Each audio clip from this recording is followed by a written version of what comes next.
Dr. Mary Midgley from the University of Newcastle, Professor Tim Ingold from the University of Manchester.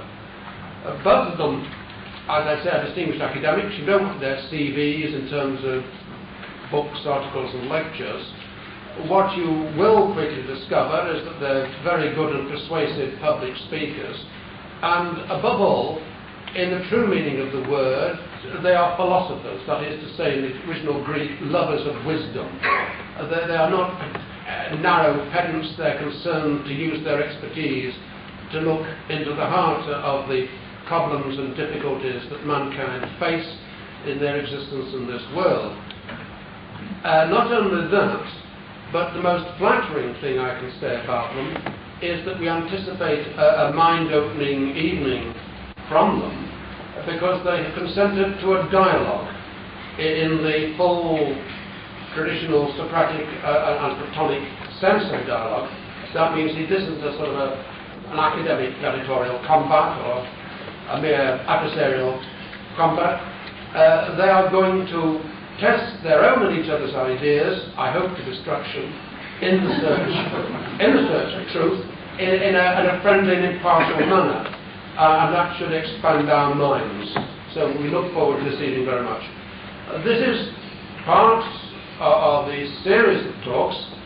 A benevolent foundation has subsidised the network so that we can put these on. These talks are on the topic of transformations of science and religion.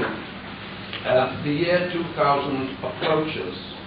Now, symbols are quite arbitrary things. The symbol 2000 is a perfectly arbitrary thing. It's not a magical number, 2000. Argument whether the millennium starts at 2000 or 2001. If you count back to the birth of the founder of Christianity, it's 7 BC anyway. But the year 2000 does provoke us to a profound reflection on the nature of our civilization and where it's been and where it is going. And I would imagine most of us would share an unease that we are at a time of crisis, maybe one of the axis times of history, when old ideas have to be questioned and rethought. Hence, the subject, transformations in science and religion. Now, religion has been questioned by the intellectual elite of our civilization for at least half a millennium. So that Western Christian civilization has now entered its post-Christian phase. The 20th century has been the product of science, a triumphant time of amazing progress, to use a very loaded word, but the result of that really has been a very powerful anti-scientific critique of various forms of nature, which has built up towards the end of the century. So both science and religion are at question. If we focus, as we're going to focus on the topic for this evening, science and spiritual values, then a sort of common denominator, a minimum definition of spirituality, might be that which transcends ordinary human animal existence, values and purposes that are above ordinary existence, in some sense beyond them, and which are ennobling and towards which we aspire. This is a sort of minimum definition. And in the past, spirituality has been defined in terms of religion. Religion has been a sort of concretization of particular insights into spirituality. Now, for many people, there has apparently been a profound conflict between science and religion. Whether that conflict is real and what terms the conflict is fought out is perhaps the problem, one of the many problems that our speakers are going to focus on. But it certainly appears to be a profound conflict, and of course the rise of science would appear to undermine religion and therefore human values. Science itself claims to be a value-free, officially claims to be a value-free activity. That is a point of view well worth examining. There are those who say it's a highly value-loaded activity. But the conflict between science and religion has undermined the validity of religion in our society. I mentioned two very obvious ways in which it conflicts: worldview and process. If you concentrate on Western religion, the worldview of the Bible, of Genesis, of creation 508 BC on a Tuesday morning, fits very ill with the Big Bang theory of a vast cosmos, of which the Earth is an infinitesimal part, and the special creation of Adam in the Garden of Eden does not coincide with the theory of evolution. And once you eliminate Genesis, you also, of course, eliminate the Christian doctrine of the atonement as well. Not only are there difficulties with worldview, I mean, there are equal difficulties with Eastern religious worldviews, if I might say. Although they seem to square with the Western modern physical worldview in some respects, Eastern views do, in the end, imply that matter is an illusion, which is difficult to square with material science, and indeed depend on paranormal powers, or the assumption of paranormal powers of consciousness, which again materialistic science denies. But above all, the conflict with science and religion is a conflict of method.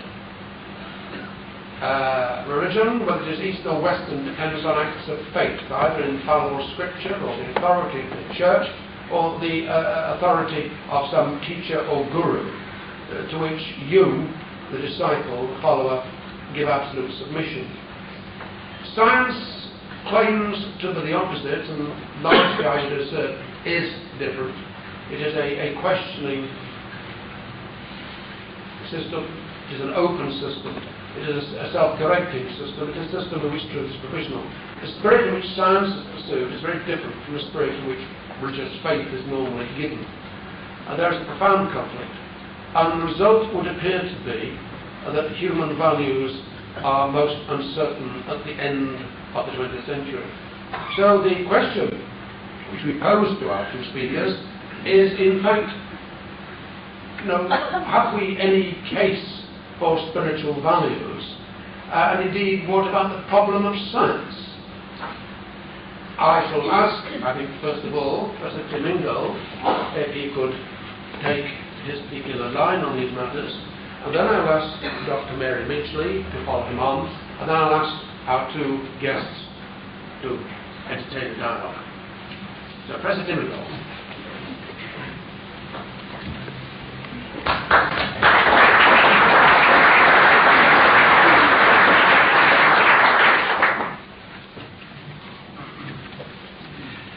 I just want to start by saying something about perspective painting.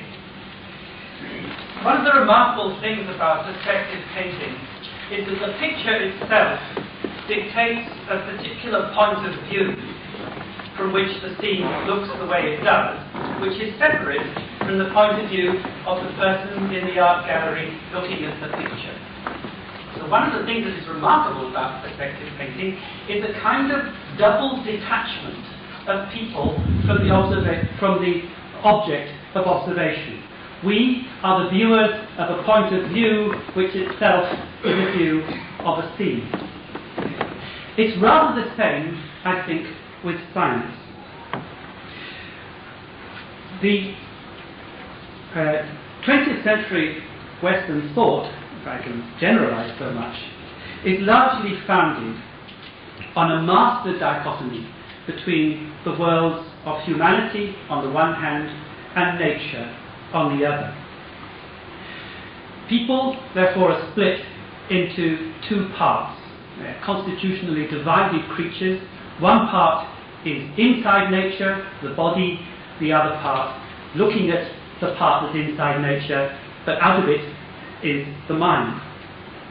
And because of that split, we also have a split in the academic world between those disciplines that study the substance and composition of the material world, that we normally call the natural sciences, and those disciplines that study the mind and all the products of the mind, which are usually called the humanities. And of course it's rather assumed in that only human beings have access to this special realm and other animals don't. But then science has a doubly privileged position. And this relates to the distinction between natural science on the one hand, and on the other hand, my own discipline, which is that of social anthropology. Anthropologists often claim that what they study is other cultural worldviews. So people in this society or that society have different views of nature to the view that we have. But we pretend that we are the only people who can recognize worldviews for what they are. For those people out there, what we call their worldview is their reality. That we are, as it were, spectators in the gallery of human variation, observing all these variant cultures hanging on the wall, and the people are there inside the pictures. So anthropology and natural science are, in some sense, on the same level. Science claims to be able to rise above the world views in which everybody else is enmeshed, so that it can see nature as it really is and describe it. Anthropologists say that they're not so much interested in describing nature as it really is, but they're describing the world views of other people, in other words, other people's views of what reality is. But for both, there's a sense that we are looking at other people's views of something else. So there's actually a rather close link between science and perspective painting. People, ordinary people, you and me, are, as it were, one step removed from nature. Funny people, scientists and anthropologists, are two steps removed from nature. So in order to do science or do anthropology, you have to kind of move up into a peculiar void. And part of the problem, of course, is that in that void there doesn't seem to be any meaning, and we have to start looking for it again. I want to take evolutionary biology just as one example of science. It's terribly difficult to talk about science because it's a massive enterprise.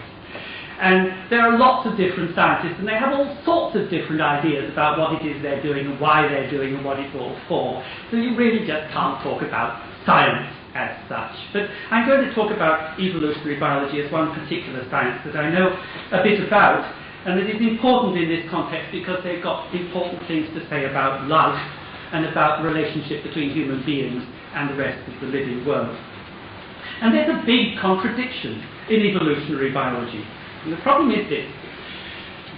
Evolutionary biologists, good Darwinians all, claim that there is a basic continuity between human beings and the rest of the animal world. They can all be arranged on a grand phylogenetic tree. The problem is that even though they're quite prepared to situate human beings there, they still seem to be desperate to discover some basic set of features that would nevertheless set human beings apart from everybody else. And wonder, why do they go on doing this, given that it's quite clear that species, biological species, are not, in Darwinian terms, natural kind. One cannot just define a species in terms of some particular attributes that all members of that species have and which members of any other species don't have. But when it comes to human beings, we're doing that all the time. And I think the reason is that biology needs to have a notion of the human transcendence of nature in order to have a platform from which it can deliver authoritative statements about what nature is really like. And here we come across a paradox that I think is at the very heart of Western science. To do science, you have, so to speak, to take yourself out of the world in order to have a platform from which you can look at the world as a spectator. Looking at the world as a spectator, what you see is that human beings actually seem to be a part of the world. And so we have to take ourselves outside the world before we can explain or begin to understand our creative involvement in it. And this is a basic paradox, I think, which is why biologists are forever having to say, on the one hand, that human beings are of course part of nature, but on the other hand, of course, that human beings are more than mere animals, otherwise they wouldn't be able to do science. So you get into this kind of contradiction. Now, from this Western perspective, if we start looking at the attitudes of non-Western peoples to their surroundings, to the environment, to the world around them, it often seems to us that the attitudes of these non-Western people are spiritual rather than secular. It's very often said that we, because of science, have got a terribly secular, terribly despiritualized view of nature, but if we go and look at other cultures, we'll find this spirituality, in some sense, still intact. I'll give you just a couple of examples of this. Both come from people who we rather disparagingly call hunters and gatherers. The Australian Aboriginal people feel very, very closely attached to the landscape in which they live. They claim that this landscape is the kind of congealed activity of creator beings, that those beings are enfolded in the landscape, that the features of the landscape are kinds of congelation of the activities of these ancestors. People are born at particular places, and where they are born, they embody some of the essence of that place. And when they die, they want to return to that place so that their own bodily substance will be reincorporated into it again.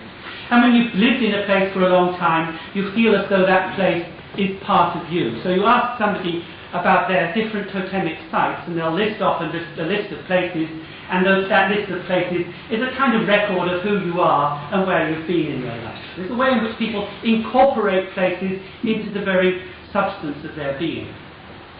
But how does that get represented when Westerners write about Australian Aborigines? They say the Australian Aborigines' relation to the land is spiritual rather than, say, economic. Sometimes this is what I think of. Spiritual rather than economic. That rather than the land belonging to the people, it's the people who belong to the land, and that this connection is an essentially spiritual one. In fact, it's even written into Australian legislation about sacred sites, which is quite crucial to the whole politics of indigenous land rights. So we construct it in that kind of way, as spiritual rather than secular. Again, to give you one other example, Cree Indian people who are hunters and trappers in northern Canada feel that the environment in which they move is peopled by agencies of all sorts. It's a world full of not just human beings, but all sorts of other than human persons as well, including various animals, things like the wind, thunder, and so on. And you relate to these agencies in the ordinary business of life, and the most important thing is to maintain a good balance in your relationships with these agencies that populate the environment, particularly with the animals. The animals are your friends, and when you hunt and kill an animal gives itself to you. It's part of a gift transaction. And when the hunt is successful, it reveals something of the intentions of the animals towards you. Again, the Westerner is inclined to say this shows that their attitude to the environment is somehow religious, somehow spiritual, that they're investing their environment with spiritual agencies, that it's somehow above the material world.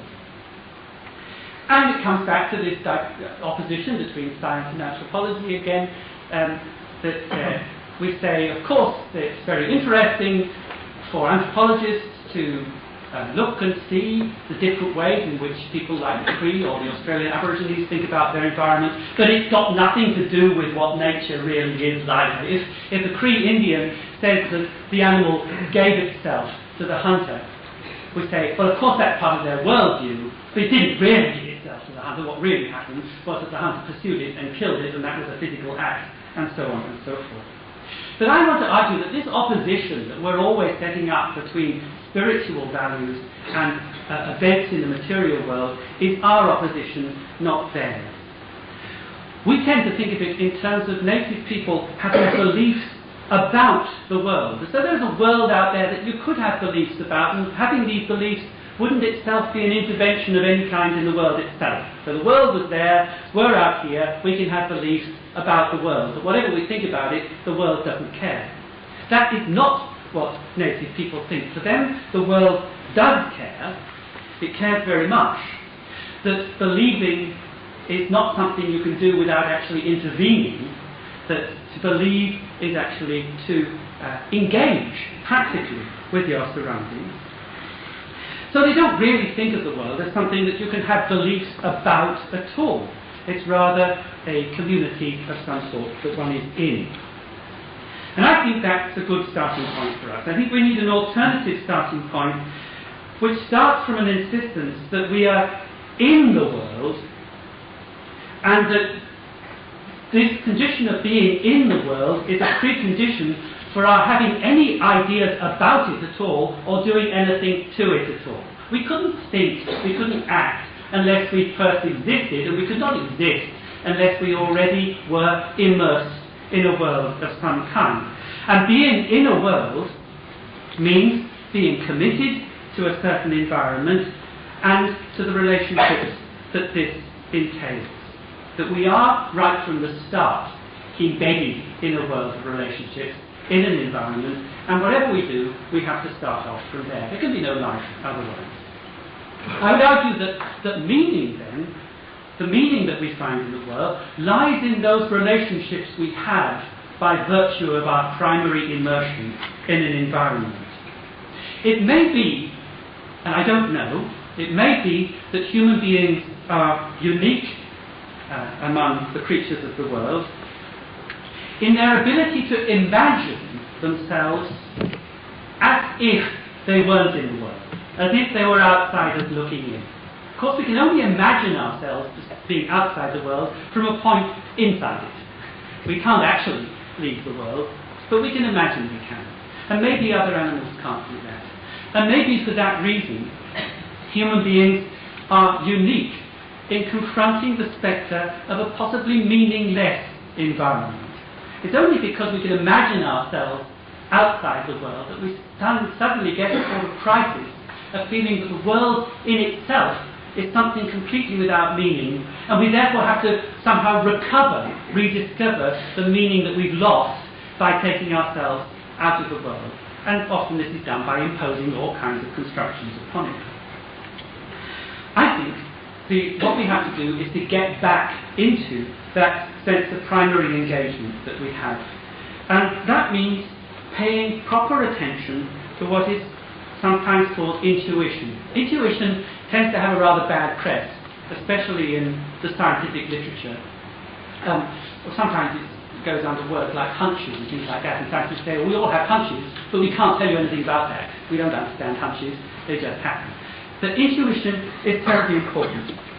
And by intuition, I mean a kind of embodied sensibility that we have towards our environment.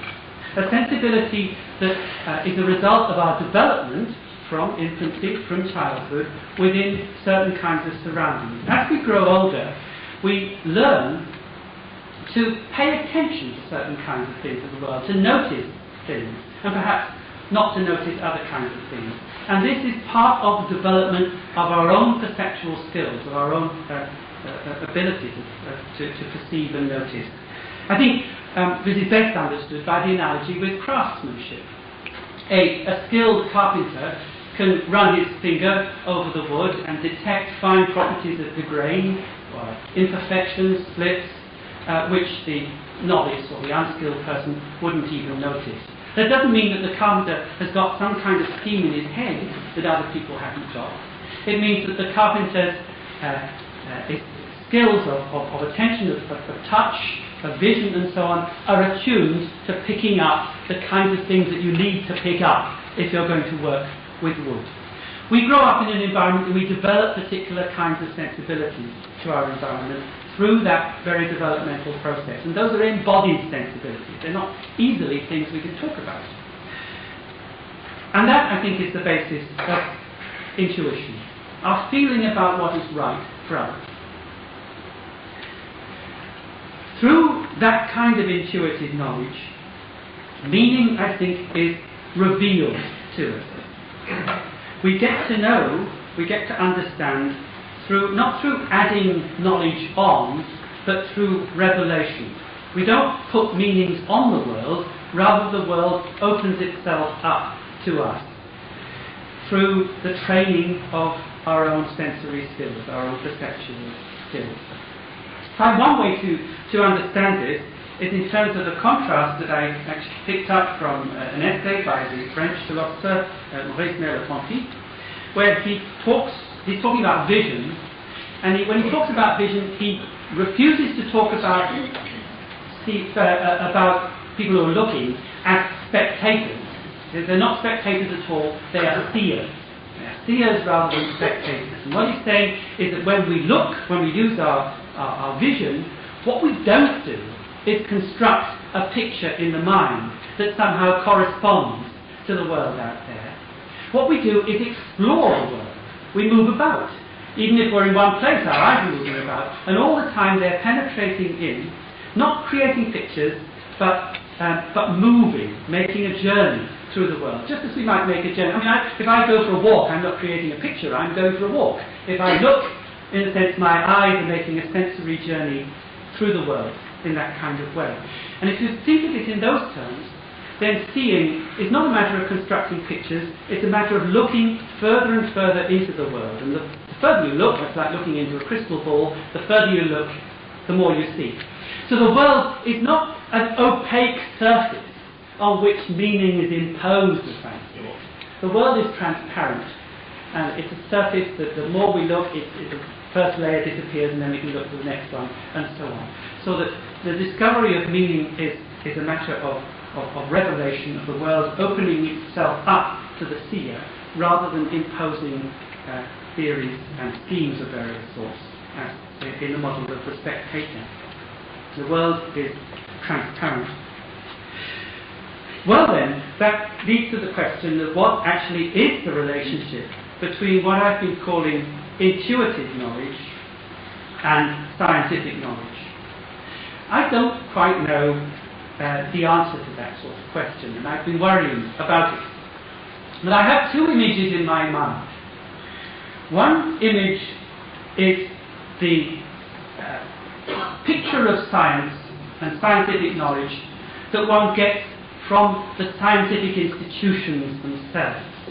Science is a magnificent human endeavour that has led to massive discoveries, that has enormously enhanced human beings' abilities to achieve mastery and control over their environments.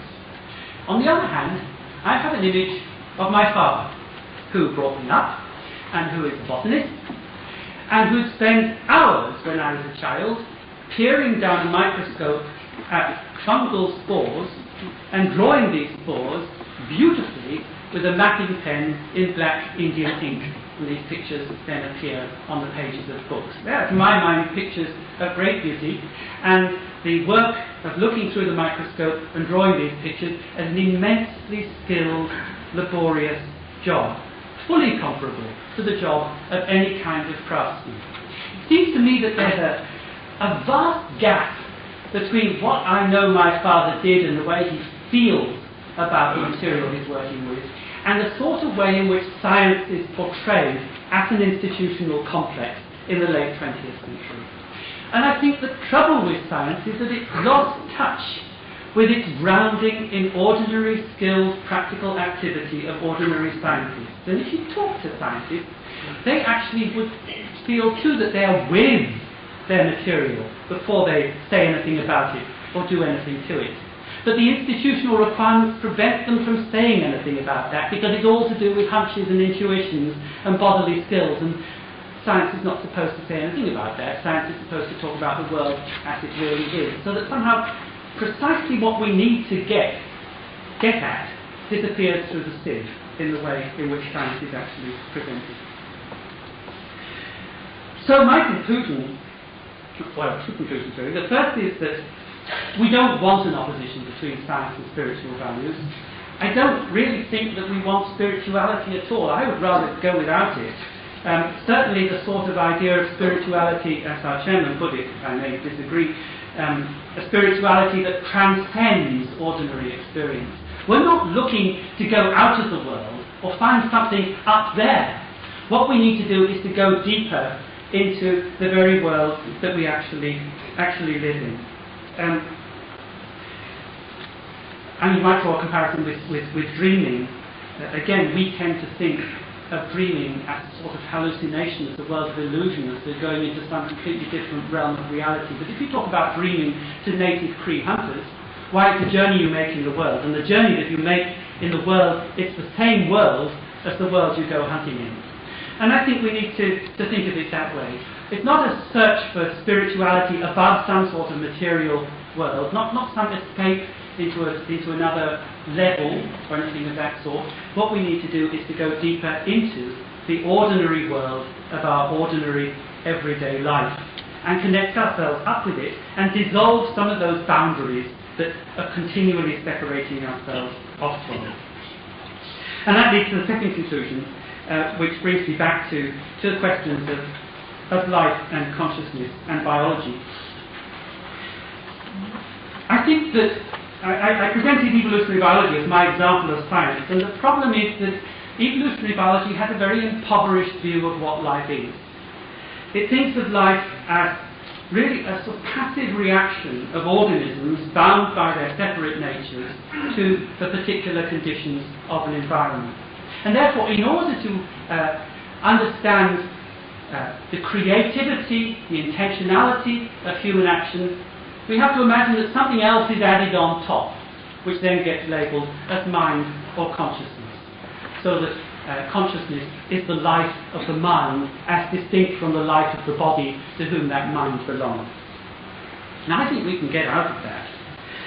We can get out of that by recognising that the forms of organisms are not pre-specified in any way, but actually are emergent properties of whole systems of relationships in which those organisms come to be. These are developmental systems. And that through their activities, any organism can change the sorts of, or affect the kinds of conditions in which other organisms are coming into being and developing.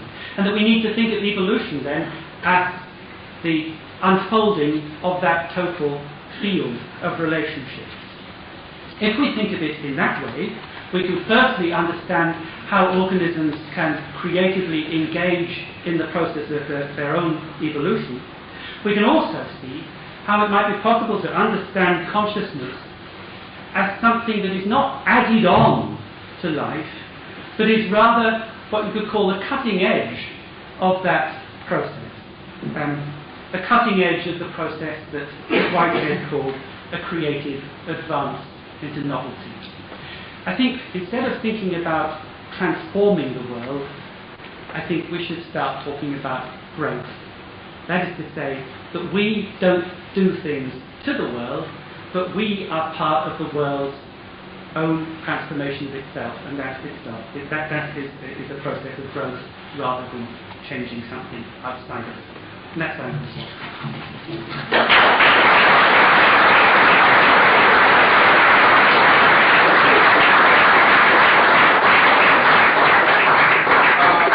Before I ask Mary Midgley to take it on to her reply, if anybody sitting uncomfortably at the back, there are some chairs in that corner, right-hand side, which you could help yourself to, just there, and you might plan to reply to him as well.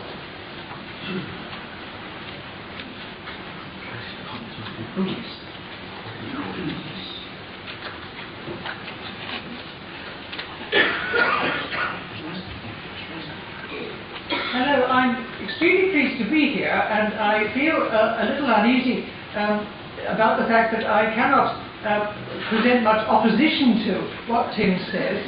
We keep finding ourselves doing a double act from time to time and trying to differ more than we naturally do. But what his point is so large, I hope you will excuse me if I simply develop another area of it. I can find a bit of disagreement perhaps later, but I think the development is probably the best thing to start from. I do think that the present dualist position of official Western thought is quite extraordinary. It's much odder than we have noticed yet. If anthropologists from other times, other cultures, or other planets were to investigate our culture, I think it would surprise them very much. And I think we need, in this point, to stand back a bit, as you say, get, as it were, out of the gallery and have a look at this. I shall start by saying a bit about that. I suggest it's worthwhile to meditate a little longer on the oddity of this position. It is a real question why the strange division that Descartes made between subject and object, soul and body, has proved so powerful, has caught on to such an extent, and how it's managed to develop still further into a materialist monism. That is, sides have been taken between soul and body, and hey presto, body is deemed by many to have won. An attempt has been made to believe that the world consists only of objects. No subjects are thinking about them. That simple view has been widely held for some time among scientists and people who want to identify with the scientific attitude, which very many people have wanted to do, because in some sense it has seemed to order the world, to present a reputable, clear kind of approach to it, which people have felt was safe. But at present it is being shaken up.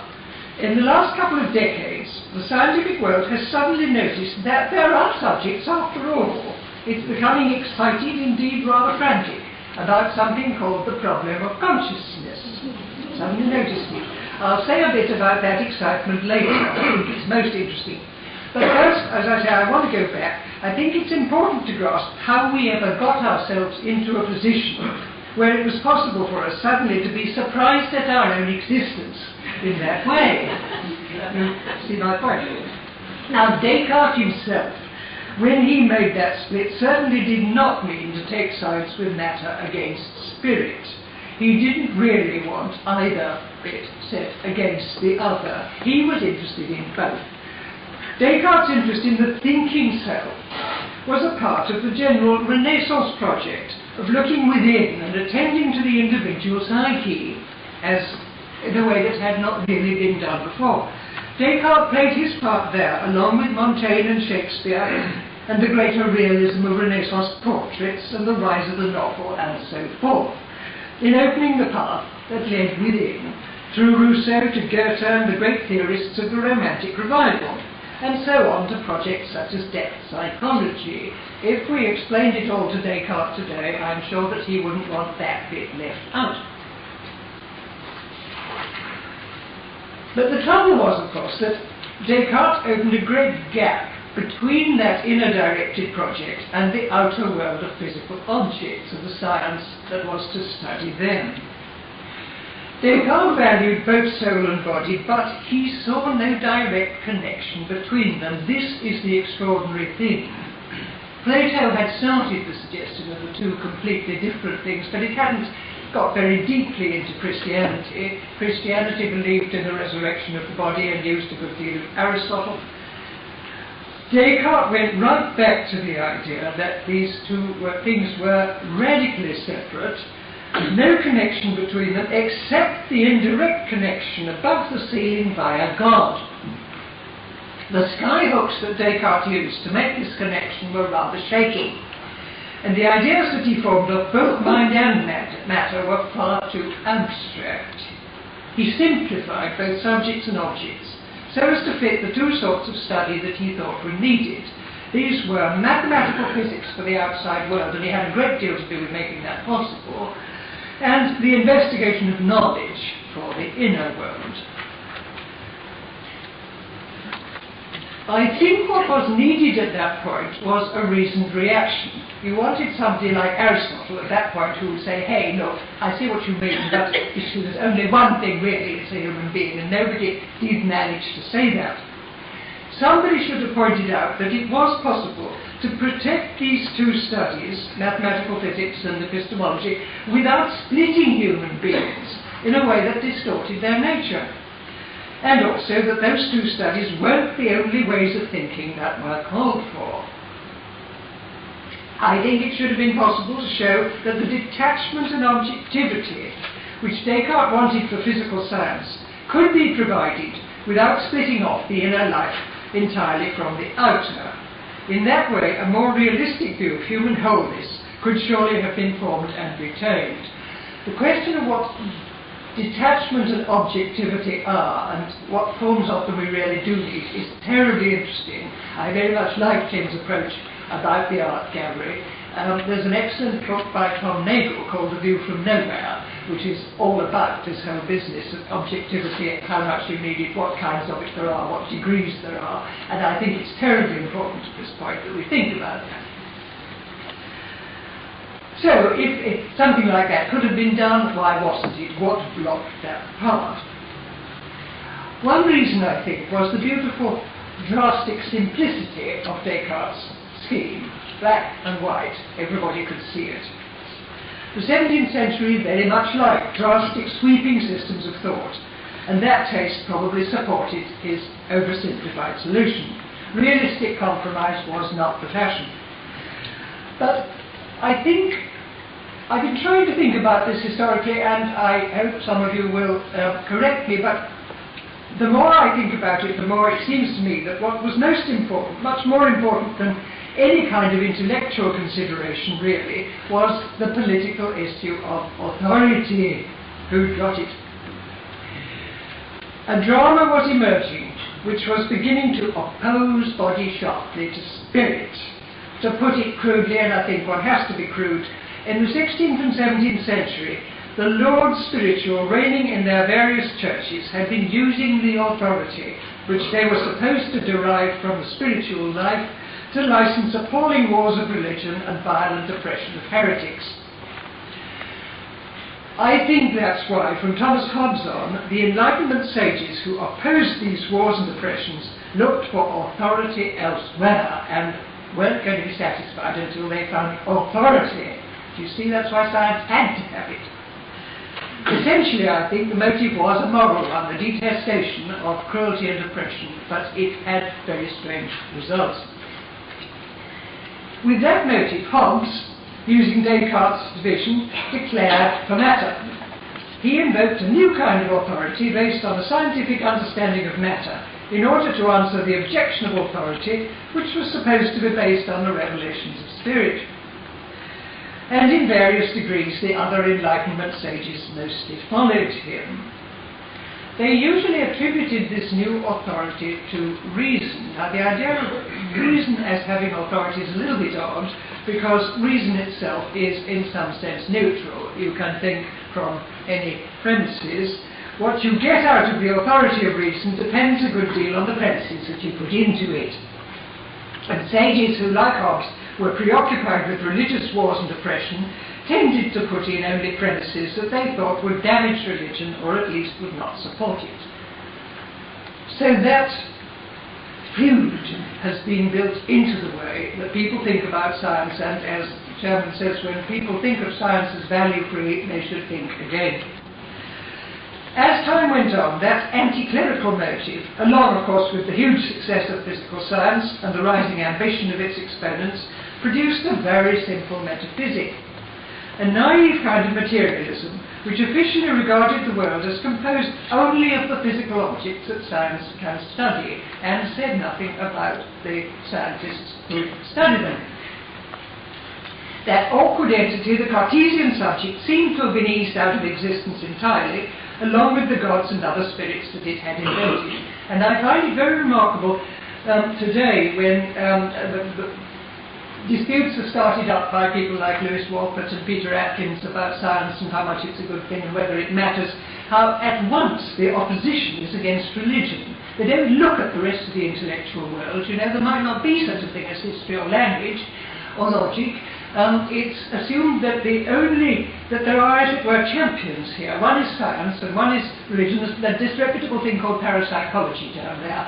But it's like a map of Europe in which you just have Norway and Italy or something and nothing in between. It does seem strange, and I do think that this, I'm suggesting that this historical origin really is terribly powerful.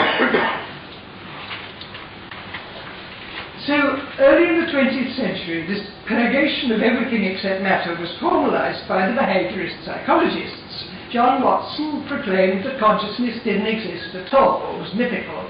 When people got a little uneasy about that, he retreated slightly to say that it did exist, but it didn't matter. It was a trivial, isolated affair, couldn't be studied, don't know anything about it, and it didn't affect the real world. B. F. Skinner, who was a tremendously effective publicist, consolidated that metaphysical position. Strange advance on the dualism of Descartes. You see, Descartes had said there are these two things, so they don't meet, and managed to enforce it throughout most of the social sciences in the English-speaking world for half a century. I think our imaginary anthropologists studying the records of that time would be astonished to observe this phenomenon. It really seems to me quite as odd as some of the things that puzzle us when we look back. I was just reading some Elizabethans and thinking, how can they have been so obsessed with cuckoldry, do you know? And also, why did astrology obsess them all the time? Did they ever doubt these things? It seems to me to be, behaviourist psychology seems to me to be of that order, and indeed a bit more influential than either. A really extraordinary pathology. Any mention of subjectivity was treated as being itself a subjective outburst. A psychologist who talked about consciousness or subjectivity was accused of being subjective, which is muddled. Any realistic reference to emotion was taken to be itself a mere expression of emotion. Wordsworth really talked about it. That taboo is now slowly waning, but its effects are still very strong, and there is great bewilderment about how to live without it. For many scientifically minded people, this metaphysic has been a supporting faith.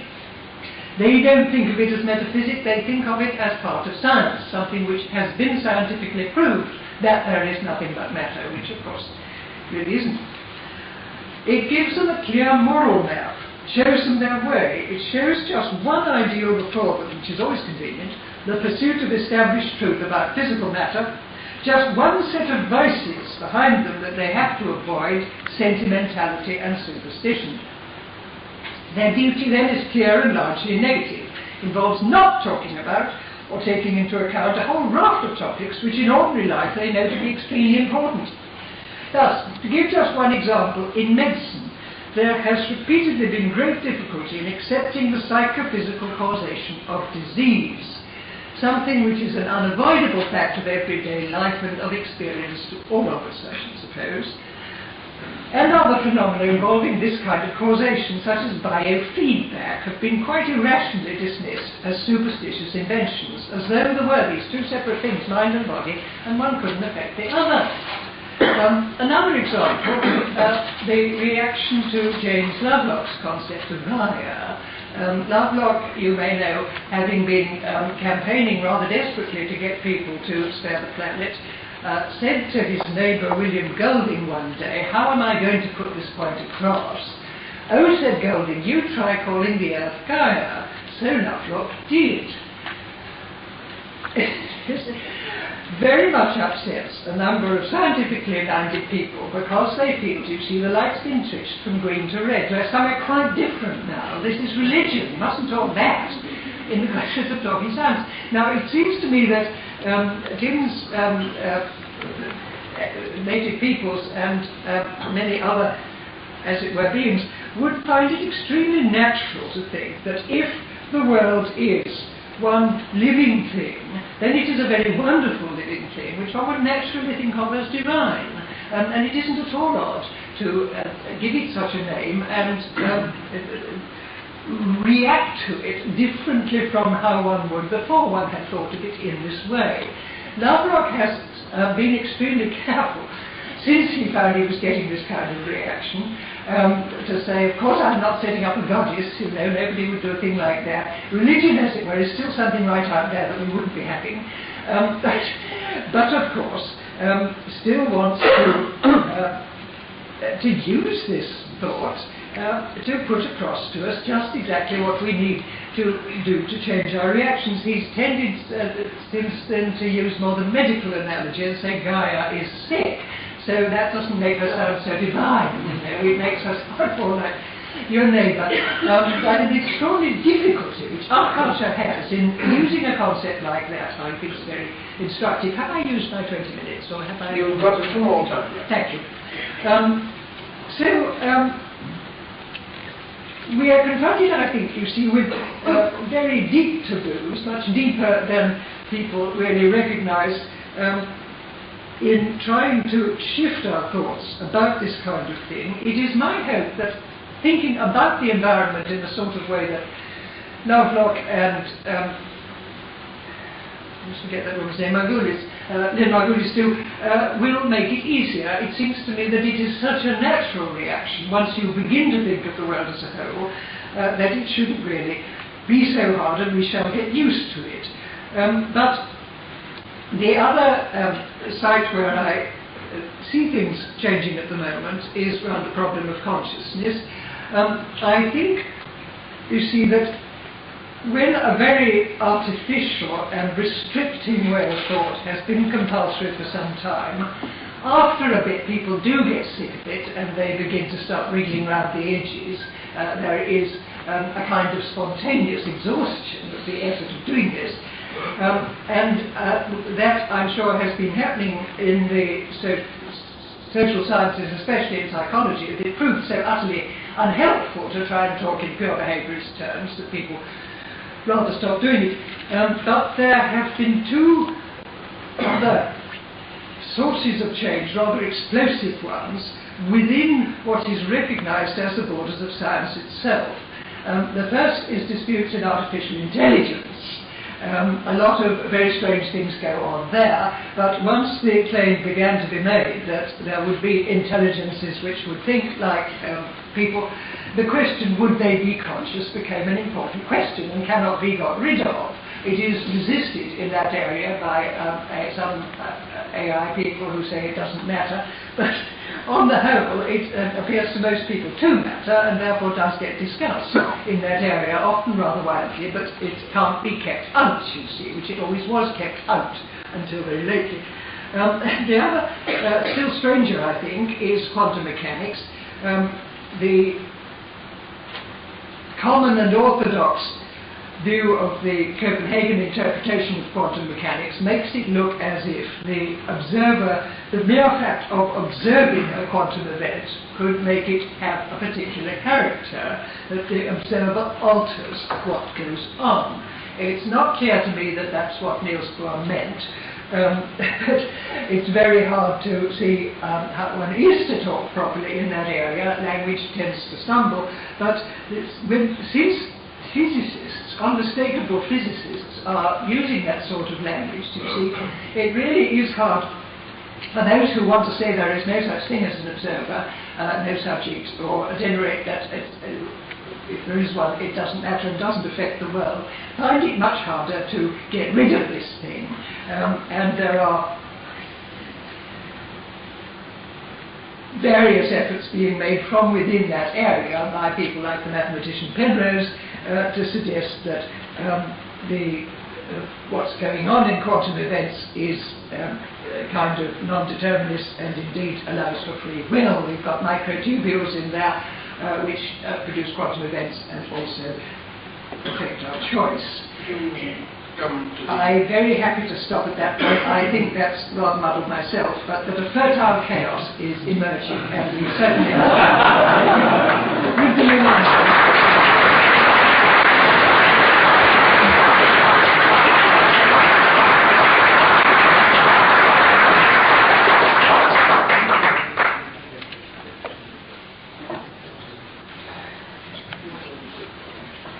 I could just pick one little quarrel.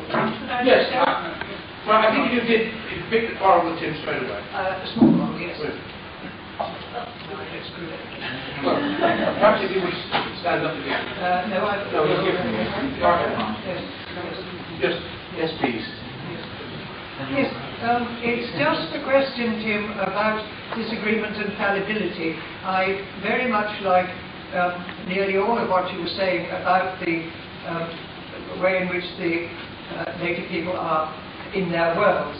I begin just to feel a little unhappy when it appears that they say that the animal is now choosing to be killed.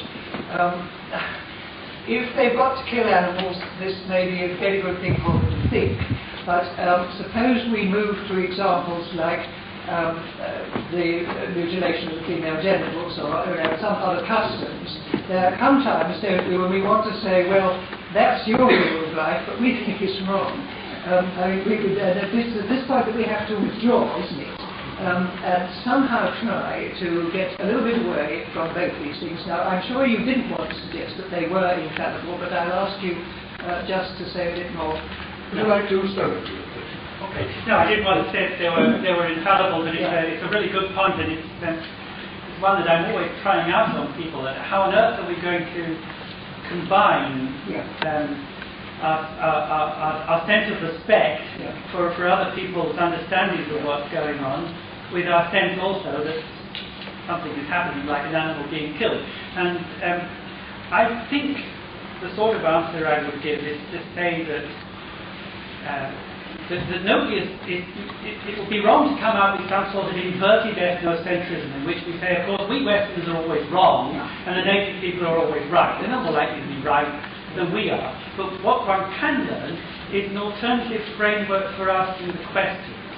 So maybe we might say that, well, it's not really right, is it, that the animal gives itself as a hunter. But maybe but when native people come out with that sort of view, they're starting off from the premise that the hunter and the animal are fellow inhabitants of the same world.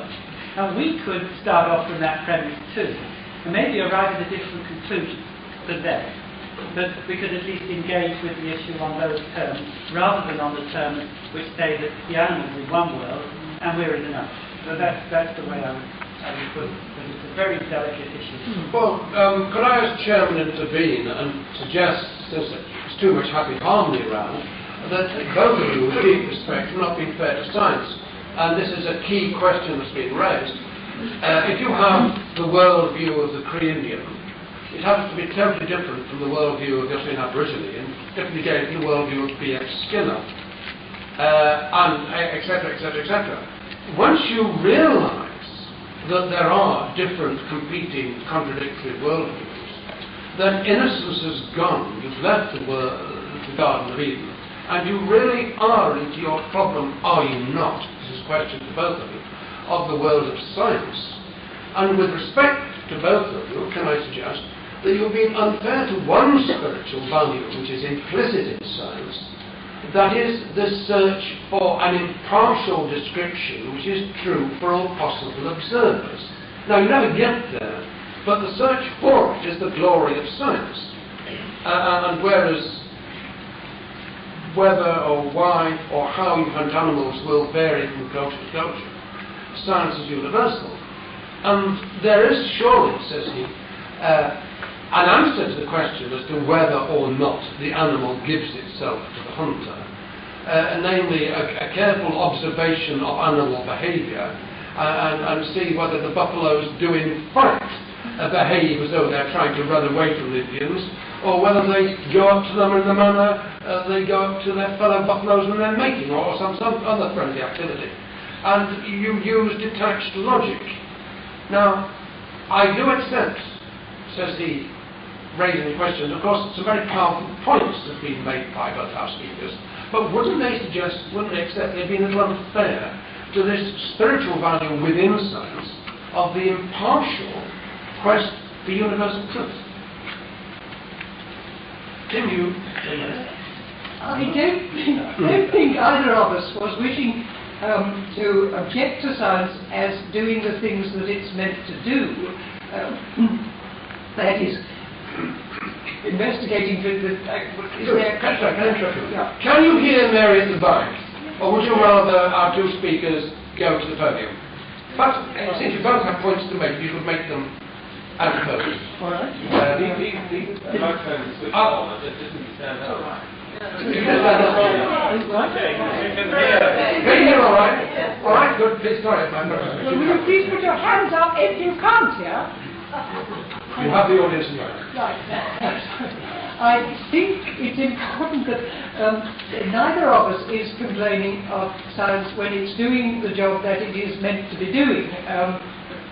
What we're complaining of is the attempt to extend the kind of detachment and impersonality that is suitable for investigating physical matter to other things, to the behaviour of living things. And to make it a sort of universal attitude that can be used for all purposes. Is that right? Yeah, I would agree with that, but I add 2 points, I think. The first is this thing about worldviews. I don't like the concept of worldview at all, because already built into it is the idea that the world is something that we look at. Also built into it is a tendency to privilege our particular view, which we don't call worldview but call science or something, over other people's. Other people have worldviews, we don't.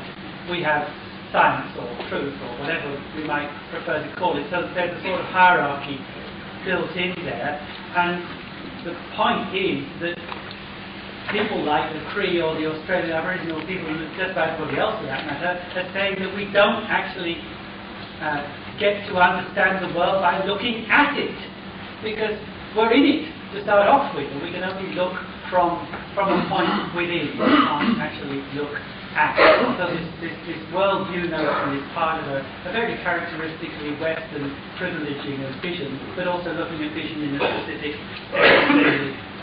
the sense of constructing representation. The other thing about the impartial description, it's true that science aims to produce an account which could be replicated by any observer. And that's basically the experimental method, the idea that if I do an experiment here and get certain results, if it's properly done and properly reported, someone on the other side of the world could do the same experiment and you'll get the same results. And this is very basic to the way scientists operate. But what it means is that they're out to produce a decontextualized account of the world. In other words, to describe the world in a specifically context-free manner. That's a particular kind of formalization, a particular kind of abstraction. But we commit the fallacy of misplaced concreteness. That's quite a Whitehead's term again. If we suppose that these universals that have been arrived at by a process of abstraction somehow have a prior existence and were there before we even arrived. And this is a particular problem when people start talking about human universals. For example, it might be said that a human universal is bipedalism, walking on 2 feet. This, of course, happens to be crystals, it's not all humans do. But then it turns out that if you look carefully, you'll find evidence that people walk in all sorts of different ways. So when we say bipedalism is a universal, we're actually abstracting walking on 2 feet from the myriad different ways in which people actually walk. And that's not something that's out there, it's something that we've made up. And I think actually all sorts of things like the capacity for language, as distinct from speaking this or that, are all abstractions of that kind. Well now, I shall ask if there are any questions. I think perhaps the best thing is if I point to a question and you come forward and use the microphone.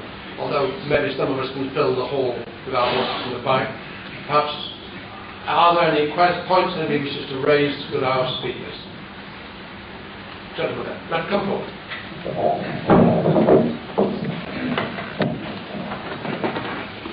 Points, one from each speaker. One was a question of authority, which Dr. May originally made. Another point was intuition that Professor Tim Ingold made. Now, you can't hear me, so it's probably difficult to get back to the audience. I'll stand on it. That's it. Come into the middle. Now, I think there are several types of authority. Don't talk to us, talk to you. You may disagree with several types of authority. Let me try and explain what I mean. If we get back to King Canute, there's this story which doesn't seem to have got into the encyclopedia, but I remember it from my school days. May be wrong, incorrectly. But I think King Canute was surrounded by a lot of sycophantic courtiers who believed he was all powerful, and quite unlike some of the prime ministers we've had in the past, he wanted to disimbue these courtiers, but he did have absolute power. So the story goes, he put his throne on the beach, and he knew the tide was coming in, and he said, well, if I have all this power, I can command the tide not to come in. Of course, eventually his throne was submerged, and I think he made his point. So the sort of authority there is that he didn't have we might have gravitas. Now somebody comes into the room. Oh God, I'm terrified of this individual. They have the sort of authority which is associated with gravitas. He had, if you like, intellectual, and I think the beginnings of scientific authority there in that experiment. In fact, what happened was an experiment, and the outcome of that experiment demonstrated that there was another type of authority. The other point I want to make to Professor Tim Ingold is whether intuition is respectable in science.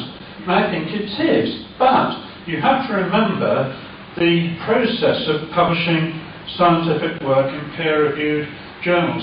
I regard intuition in science as the expressway. If we didn't have intuition, it would take ages and ages to advance science.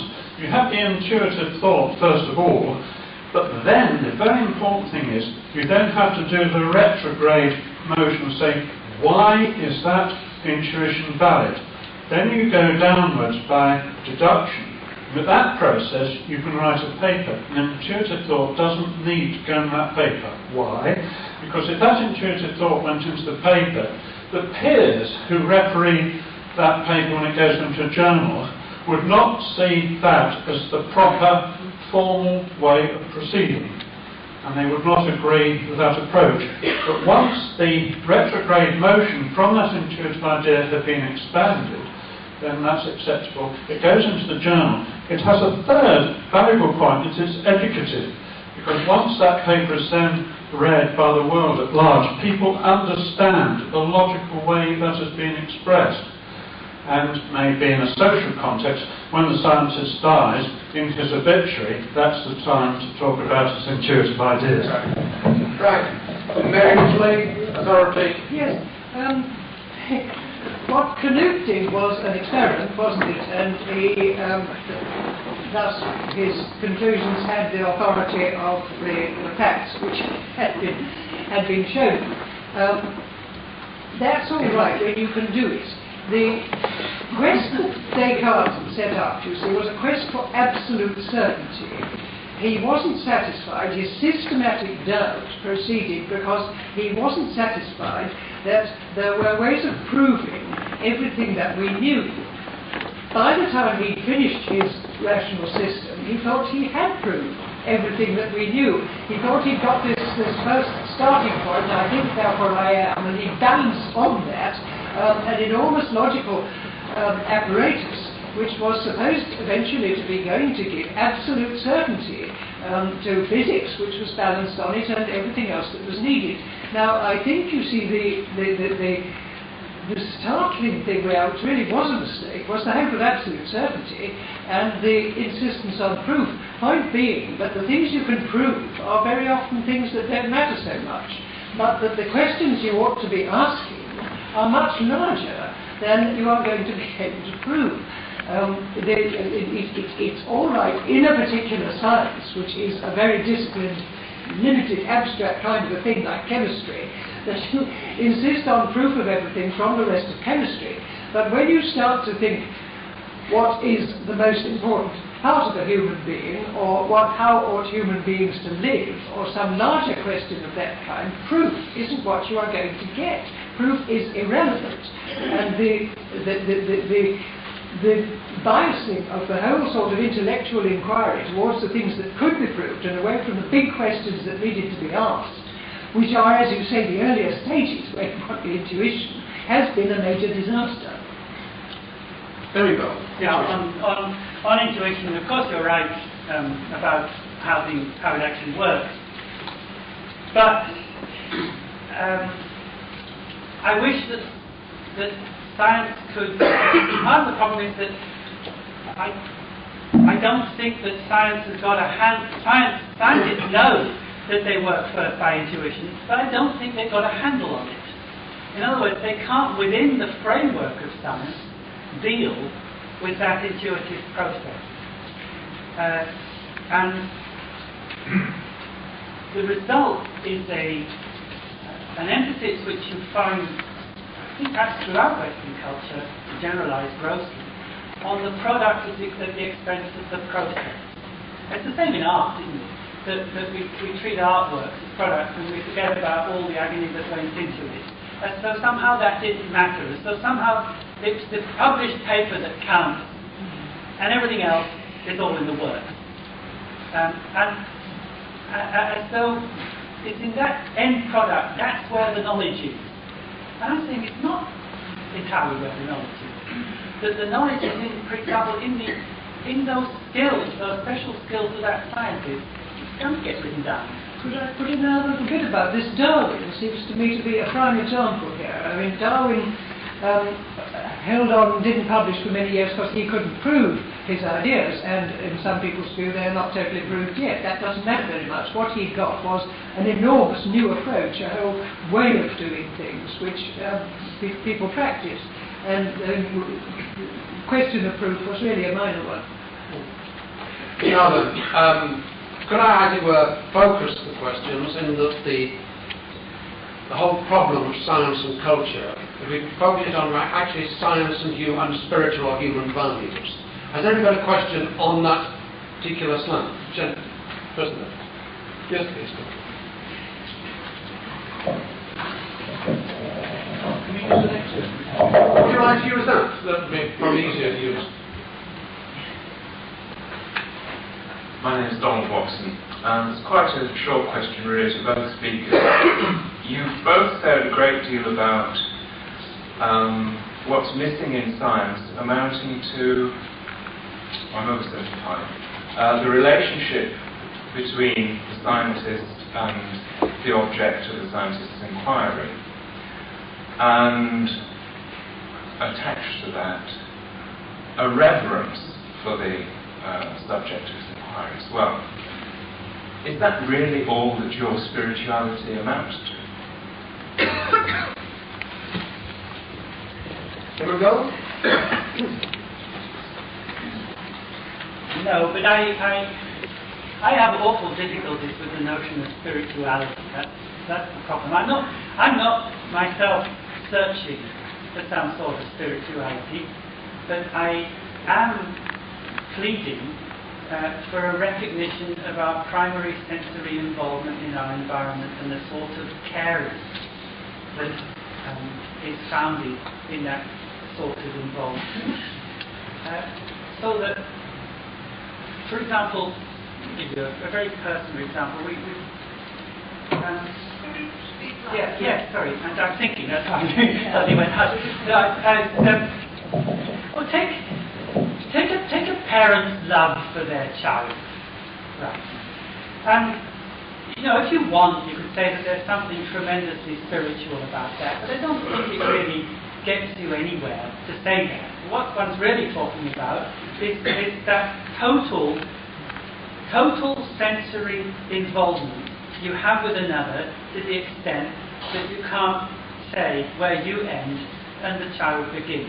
And that's what I'm talking about. And I think we have, or should at least recognise the same kind of involvement with all the components of our environment. And if we fail to recognise that, then all sorts of problems ensue. I don't think much is to be gained by calling it spiritual, but the whole world is there in those relationships. Very richly, your spirituality.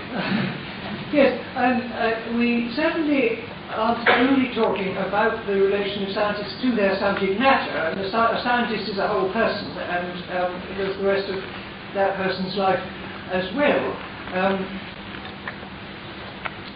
I think the respect for the physical world, the awareness of it, direct awareness of it, as something important, is pretty essential to anybody. I mean, if a scientist has a very abstract kind of science, or mathematics, and does this in a wholly cerebral sort of way, without being aware of the physical world around, then it seems to be some very important part of human life is probably missing. It's not impossible, of course, for someone of that kind to see terribly important patterns in the work that they're doing. I don't know whether any of you watched a program about the other night about the man who's been dealing with Fermat's last theorem. I thought that was delightful and impressive because plainly he loves this thing, and has a whole world there that he loves. Now, that people should have a world that they love, should be aware of the vastness and the complexity of things. It seems to me terribly important.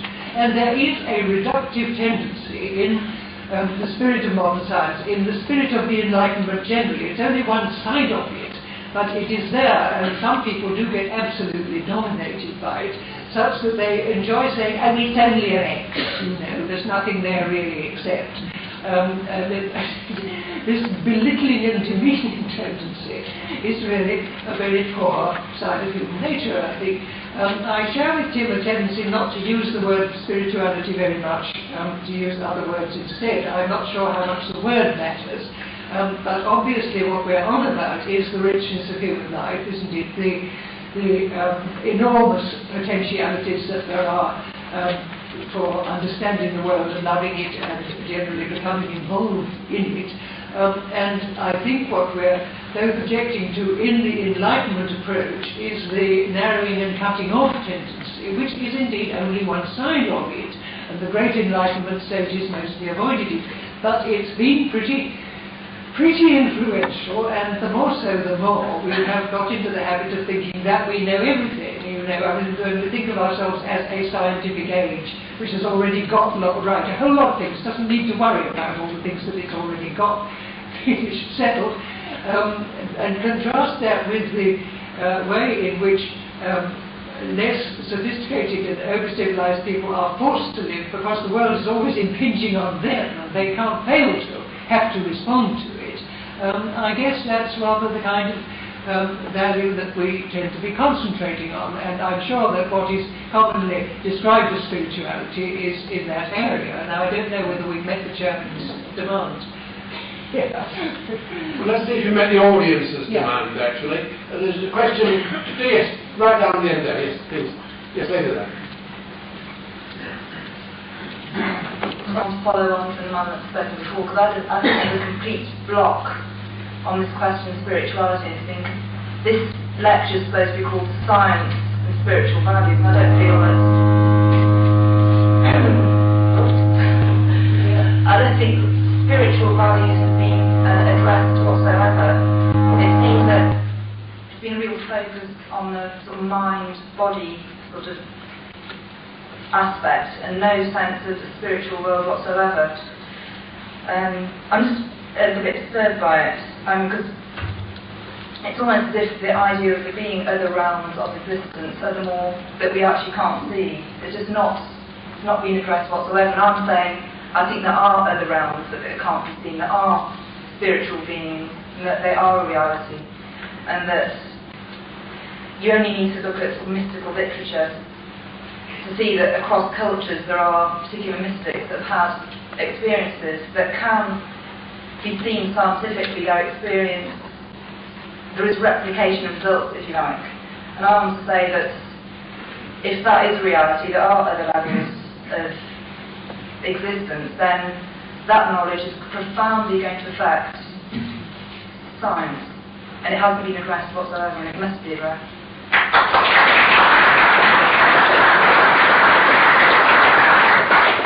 Right, cross-cult evidence of business. Tim? Well, I think I would repeat the point that the notion of spirit has a rather particular history in the Western world. It's not a notion that belongs to other people, but it is a notion that's been used an awful lot in interpreting for our own consumption some of the ideas of other people. I don't think that, I think there's a confusion in the idea that that the existence of so-called other spiritual realms has been confirmed through the replication of findings in a pseudo-scientific manner. That seems to me to be another instance of showing just why some of these ideas about spirituality are themselves a byproduct of the development of a particular scientific culture in this century. I think a lot of these ideas are such a byproduct. So in order to unpack the notion of spirit, we have to attend to such things as the Western definition of the person, about the way in which we, again following the Cartesian division, action tends to be interpreted as the output of an inner intelligence.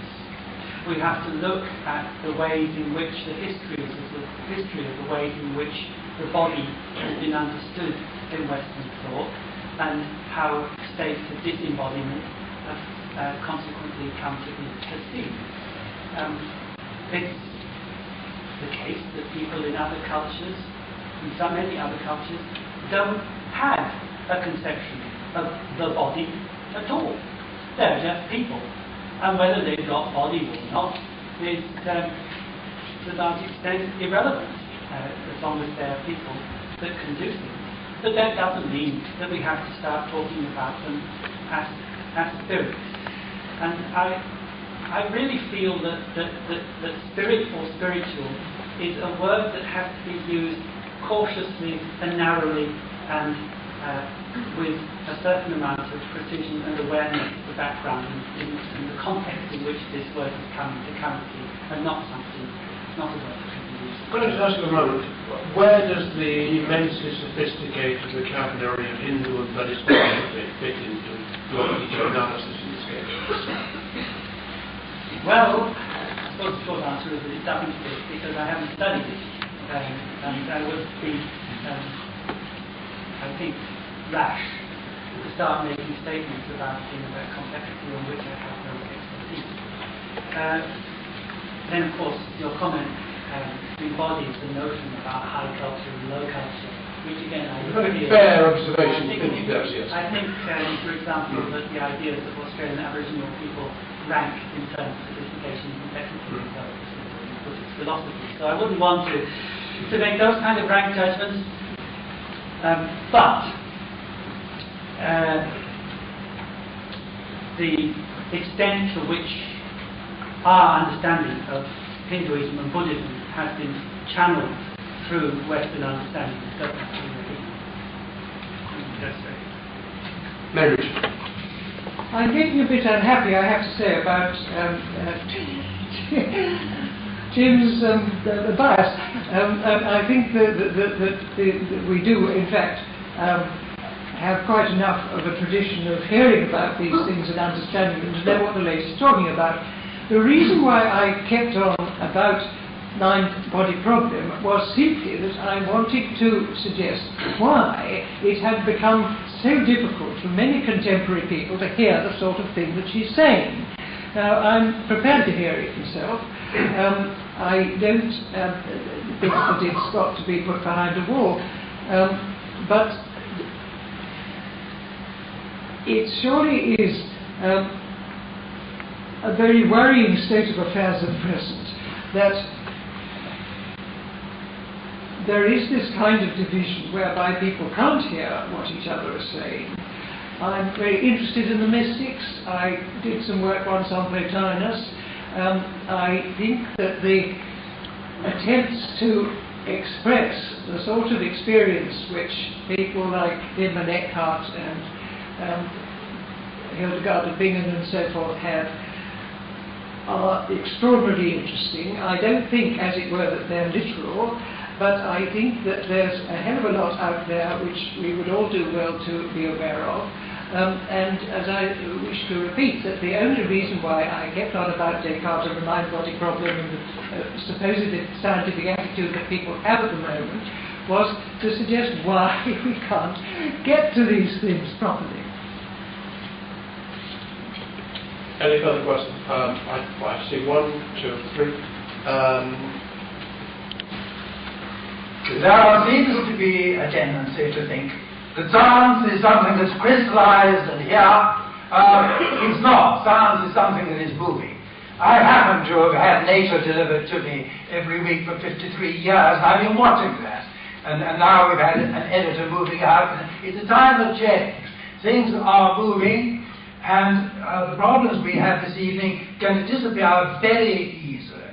Now, I would suggest to you, as a practical model, that there is a multidimensional system which we cannot easily contact, which contains mind. Normally we only deal with mind and bodies when they are together, and we don't see much of them separately. And a lot of what the minds should be doing gets messed up with what the bodies can't do, because, of course, of brain damage, all that sort of thing. So we concentrate on the physical side. We don't recognize this other side. I happen to have been fortunate in that I, unwittingly I think, married a girl who happened to have what we call a mediumship capability. And I had 47 years with that happening in my home. And I've been an investigator. I was a management consultant. I spent years on financial investigations for government departments. I've been 50 years a fellow of the Royal Statistical Society, but not understanding much about that. So I've been in these areas and looking into things, and I had 47 years looking into what she was doing as a sort of, I would say, 30% of medium. Could you crisp this down to an actual question to the two speakers? Well then, my actual question is, how are we going to accommodate all this? I've been, I've had 10 hours with other mediums, but I'm not one, communicating with my wife. Since she died. Right, just a minute. Your question, well, no, just a minute. Your question is perfectly clear. Is how do you accommodate, if you accommodate at all, the whole realm of paranormal phenomena in terms of what our two speakers have said? And that is, I think, the question I'll now put. Could I say one sentence? One sentence. What we call psychical research, what we call psychical phenomena, are when the other side of the mind operates on its own. That's when we get messed up. Thank you, sir. Right. Including the evidence of discarnate consciousness. I do think that we should investigate, at least consider this kind of thing in the open-minded way in which it was considered towards the end of the last century, when people like William James were interested in it, and should not treat it like some form of rat poison that has to be kept out of the universities. I think that is a very irrational approach. I think I agree with that, but again I would want to say that we need to be very careful to look at the history and the context in which the concepts we use to talk about these things are used. It is far too much of simply taking received concepts for granted without appreciating their historical roots. And so I'm quite happy to endorse what Mary said, but just keep that caution in place. Could I press you on that, please? You're in the University Senate at the University of Manchester. It's been suggested that a chair parapsychology be set up, right? Now, with your vast anthropological knowledge, you know that paranormal phenomena are eminently meaningful, in our terms, are eminently meaningful in their terms within Australian Aboriginal culture and Korean culture. Though most meaningful, I guess, in the culture of most of your fellow members of the Manchester University Senate. Now, what I want to know is, you have the deciding vote, and you will argue your vote. What will you actually say?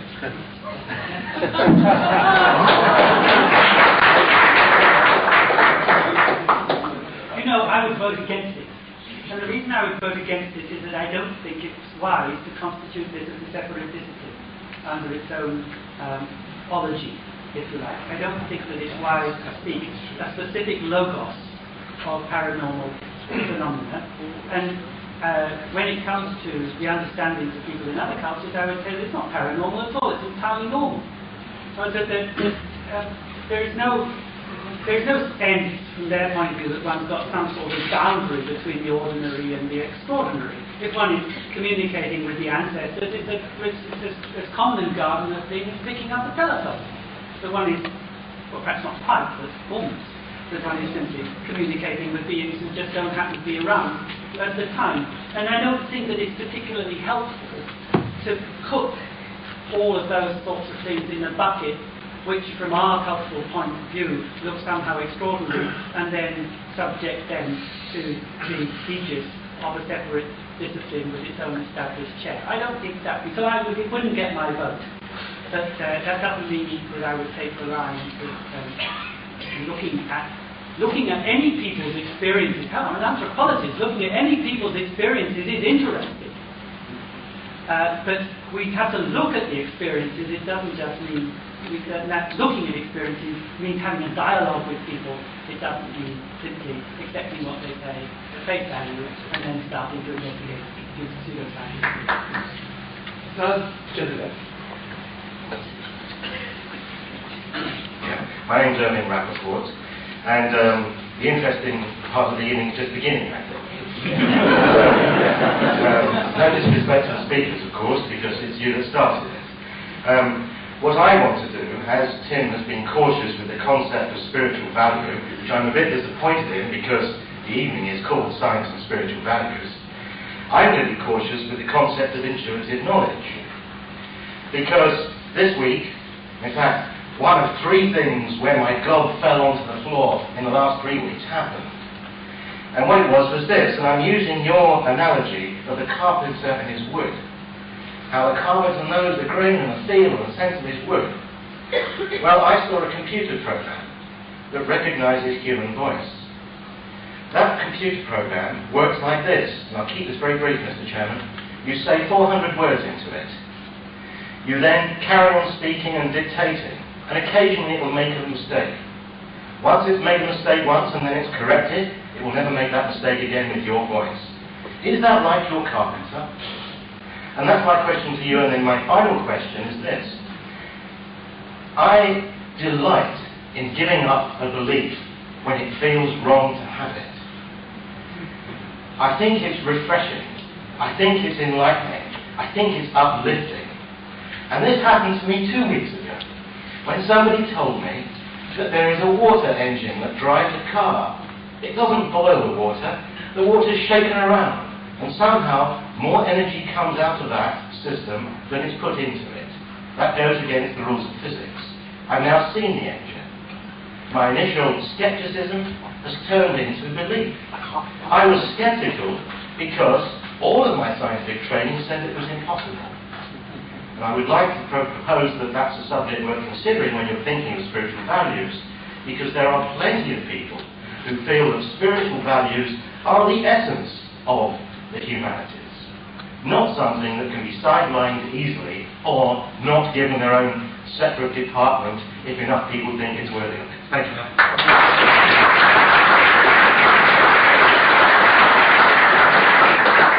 Intuition computers and perpetual motion if you put it in. Well, I'm going to start with the first point about why I was dreading spirituality. I felt when I thought I'm going to talk about science and spiritual values, the point I want to make is that's an opposition we don't need. We don't need an opposition between science and spiritual values. Again, like Mary, I don't mind what words you actually use, so long as you don't keep up setting up your spirituality in opposition to something else. If you want to merge it all into a world and call that something to do with spirituality, that's fine by me. But it's the world we're talking about, right? And I don't want these kinds of oppositions. My argument was against the sort of institutionalized division of labour between the natural sciences and the humanities. I think we have to transcend that division of labour. And I'm quite happy with spirituality if that will help us transcend it, but I'm not happy if it will actually simply reinforce and replicate that division. So that's what I wanted to say. You can disagree with it, but that was my basic argument. As for intuition, now I don't think it's a difficult argument, but I'm not sure whether I can present it convincingly now, but I don't think your voice recognition computer has intuition in the sense that I'm trying to explain it. The computer clearly has feedback mechanisms linked in so that the outputs can be corrected in terms of inputs and so on. But the crucial thing about skilled human action is that our action is also one at the same time a process of attention, and that's what makes it intentionality. That's what makes it intentional. So if you take the orchestral musician, the musician is not, say, watching the conductor, getting an input from the conductor, then going through various loops, and then coming out with an output in terms of the movement of the bow on the instrument. The movement of the bow is part of the same action as the attention to the conductor. So to act is itself to respond, and that's what we mean by action being intentional. And I don't think any computer has that. But then that's the tip of an enormous iceberg of an argument, and I couldn't develop it anymore. Mary.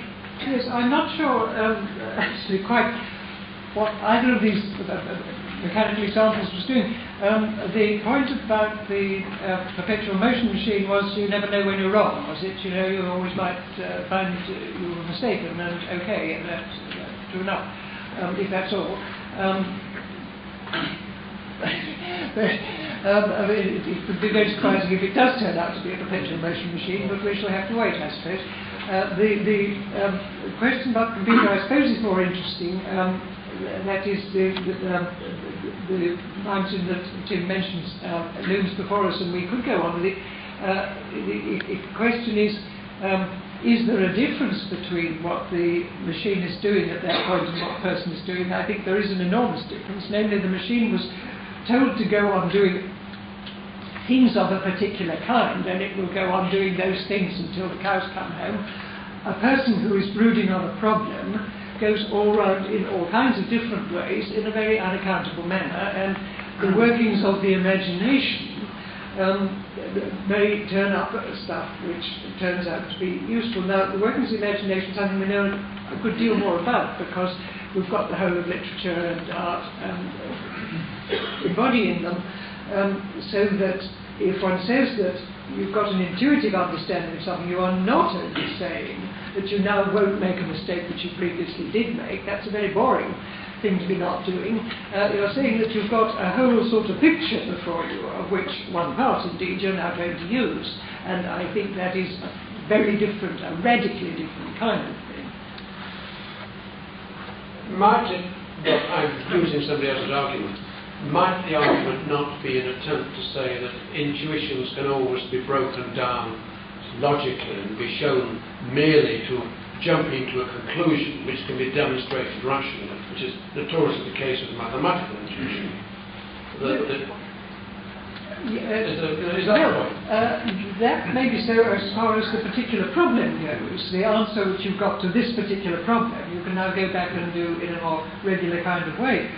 But it's very important, surely, that what the mathematician has is not just an answer to that particular problem, but a pattern which is growing, you know, which is an organic thing in his mind, and which is, never going to be exhausted by the kind of things that you say about it. There's nothing superstitious about that, but I think it's very important. David Laura. I've got three observations to make. The first is I'm absolutely astonished that we've gone through the whole of this evening without mentioning the fact that this week there's been a debate in the national press precisely on values, and indeed spiritual values in a broad sense. And so I'd like the comments of our speakers this evening on the debate and what's been said so far about it. The point that I would like to make in relation to this is that it seems there's a general agreement that one of the real problems we have, and we've talked about it in various network contexts in the past, is relativism. And this relativism derives arguably partly from science and also partly from anthropology and comparative religion. But how can you say what is true, in inverted commas, when you're automatically saying something from a particular perspective? This leads to my second point, which is that I recently read a book by John Hick called The Rainbow of Faith, and I reviewed it, but it's got lost in the queue for the next issue, so it's coming out in April. And the point that he was making in a dialogue which he was having between himself and a philosopher was, how can you say that you, as a philosopher of religion, have a privileged position over and above those who are, as it were, inside a faith, fall inside a faith, read inside a culture? In other words, how can you say that your meta position over and above, and that this is a spatial metaphor which is often used here, is any more valid than the interpretation of people from within that faith, whether it's Hinduism or Christianity, and in particular this relates to his view of the incarnation, that he takes a particular view of the incarnation, which is, as it were, an anthropologist's view, and people who are within Christianity, more committed to an evangelical point of view, for instance, would see things differently. And that's my second point. The third point is that I find it very interesting when Tim was talking about transparency of the world, of natural phenomena. And I was reminded of a phrase which many of you will be familiar with from Joseph Campbell, transparent to transcendence, which is a phrase I particularly like myself. And thinking about it, if you look at a tree, let's say, and you look beyond not just the molecular structure of the tree, but to the symbol of the tree, then you can not only appreciate the tree as something, as part of the natural world, but you can also appreciate what the tree represents in the larger or deeper context. And it occurred to me that here you've got a reconciliation, if you like, of transcendence and immanence, because you see beyond the appearance, the phenomenon of the tree, into a layer, if you like, which is there, and which might in other cultures be expressed as the immanence of the divine in the tree. And if you were a nature mystic, you might have the experience that the essence of the life and consciousness which is in you is the same essence of the life and consciousness which is in the tree. And you would only have fully understood the tree if you also identified with the life force in the tree at that level. So the 3 points: relativism, meta perspectives, and this transparency to transcendence. Right. We've got 3 questions there. Who will volunteer to pass this? I've done a piece in The Guardian already about this moral education bit. I think it's hard to get one's teeth into it because the insincerity of these remarks clearly made by Tory conferences is so patent. I mean, the first thing that I'm struck by is that the unfortunate school teachers have been being told again and again that they must be efficient and get high in the league tables and spend their whole time getting the students to exams, and now they are told why aren't they spending more time teaching them the difference between right and wrong. I find this kind of approach so intolerable that I have to say that before I get my teeth into the thing itself. However, the question is, why are they not teaching the children the distance between right and wrong? And the diagnosis given was that they were relativists, that these poor unfortunate teachers are so politically correct that they're frightened of ever telling anybody that anything is wrong, and that's why they don't do it. I'm sorry, but doesn't it strike the rest of you this way, that this is no way to talk to school teachers? They don't have much time to do anything of this kind. What they can do, what a good teacher can do, is mainly by example, moral remarks that don't come straight out of their lives, and the lives of the children around them are never going to make any difference, do any good. I don't think, you see, that this diagnosis of relativism and political correctness, of being why the thing's not being done, is the right one. If children are confronted with something like the problem of bullying, what the teacher plainly needs to do is to get home to them the golden rule, isn't it? You wouldn't like that done to you. This is not a culturally variable matter. It's in all the great religions and all the great cultures. The difficulty is for the teacher to find some way of getting this across.